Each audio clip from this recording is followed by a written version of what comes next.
There's a new Apple Watch Series 5 and it brings a whole bunch of new features. But Apple's also selling a Series 3 for just $199. So is the Series 5 really worth twice as much? When you look at the Series 3 and Series 5 Apple Watches side by side, they're pretty much identical. The Series 3 comes in 38 and 42 millimeter sizes, while the Series 5 comes in 40 and 44 millimeter sizes. That might look like a lot on paper, but on your wrist, it's nearly impossible to see the difference. With the Series 5, you also have more case options now. It comes in titanium and ceramic, as well as the usual aluminum colors, space gray, silver, and gold. The Series 3 only comes in aluminum. When you turn them on, however, you can really see the difference between these two watches. Apple increased the size of the screen last year with the Series 4, and we get that same display on the Series 5.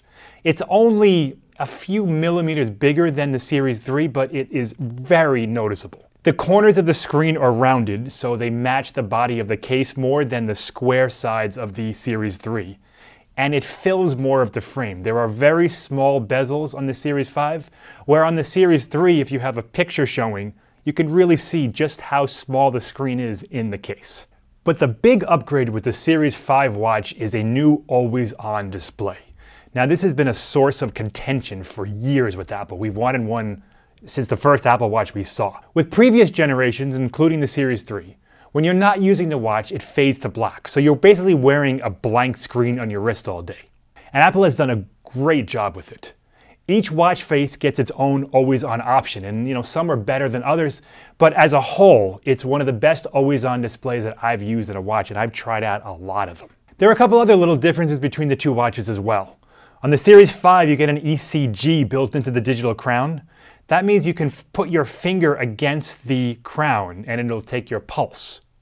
It also has an updated optical heart rate sensor, the thing that goes against your wrist to measure your heartbeat. There's also a newer processor, the S5 chip versus the S3 chip, which is about 50% faster than the previous model. The Series 5 watch also has fall detection built into it.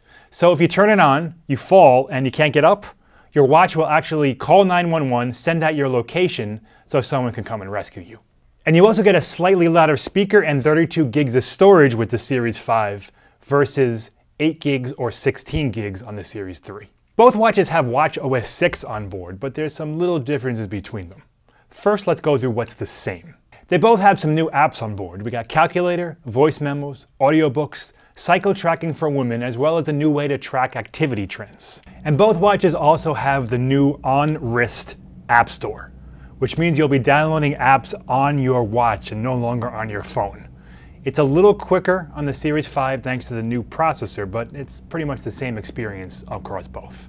One new app that's only on the Series 5 and not available in the Series 3 is the new Noise app. What that does is it uses your microphone to measure the sound in a room and gives you a decibel reading.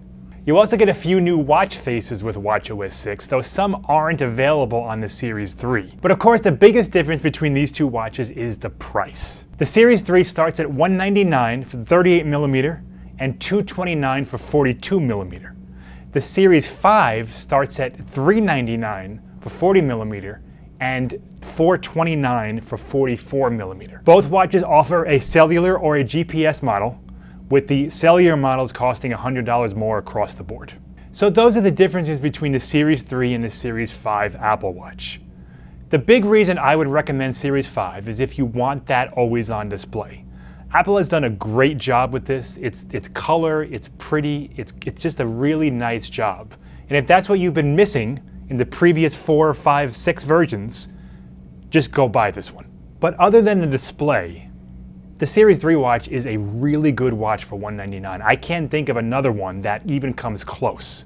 For example, the Fitbit Versa 2, same price, is missing the app support, the screen size, the bands, all of the things that make an Apple Watch is on this Series 3 model. It's a great value, it's a great price, and whether it's your first Apple Watch or your third, it's a really good option. So what do you guys think of the Series 3 and Series 5 Apple Watch? Is the Series 5 worth twice as much? Let me know in the comments, and I'll catch you next time.